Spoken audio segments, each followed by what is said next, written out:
बंधु जय जगन्नाथ। मु खुशी आपण स्वागत करुच्ची मोर न्यू ओडिया राशिफल चैनल रे। आसन जानी देखिबा शनि को एई 5टी राशि रो भाग्य बदलिबो।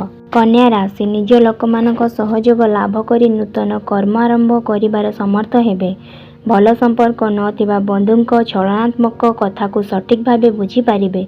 साहित्य, चित्रकला, लेखापढ़ा तथा प्रकाशन क्षेत्र में शुभ लाभ करिबे। गृह, भूमि, गाड़ी मोटर संपर्क में दुश्चिंता आसिबो। तुला राशि अर्थनीतिक अभिवृद्धि सह सामाजिक प्रतिष्ठा वृद्धि अनुभव करी खुशी। बंधुक जरिया कौनसी खबर पाई सामायिक भाव में विव्रत हो पारती। कर्मक्रांत शरीर रे सांगक दैनिक दुर्बलता कर्म क्षेत्र में मनंत करिपारे। मन को न पाइबा हेतु किणी आनिथिबा जिनिस बदलाइबा पाई कष्टकर हेबो सूचना रहिछि। धनु राशि आपण अन्य मानक भावना प्रति निजे विशेष यत्नवान रही पारंती।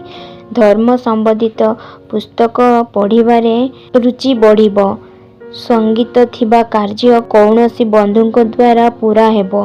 स्वास्थ्य प्रति सचेतन रुहंतु। अजथा कहली झगड़ा व विवादरू निजको दूरे रखंतु। बिछा राशि आज लक्ष्यहीन भ्रमण सांगक कर्मक्षेत्र को संगलित रहिबा नाही।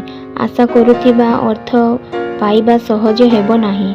बरम खर्चांत हेई मनंताप करि पारन। परीक्षा शत्रुता कारणरू कर्मक्षेत्र रे घटना गुड़ाक असाधारण मने हे। परिवार निज जिद रे अटल रही समस्या को निमंत्रण करि पारन। मकर राशि आपण निज काम रे आज प्रशंसा पाई पारंती। वाणिज्य कारोबार वृद्धि लगी दिनटी विशेष शुभ। धन प्राप्तिर वृद्धि हेबो। राजनीतिर अर्थत्याप बढ़िबो। परिवार सहित हस खुशी समय कटिबो। कर्मक्षेत्र में सफलता सह सुसंवाद मिलिबो।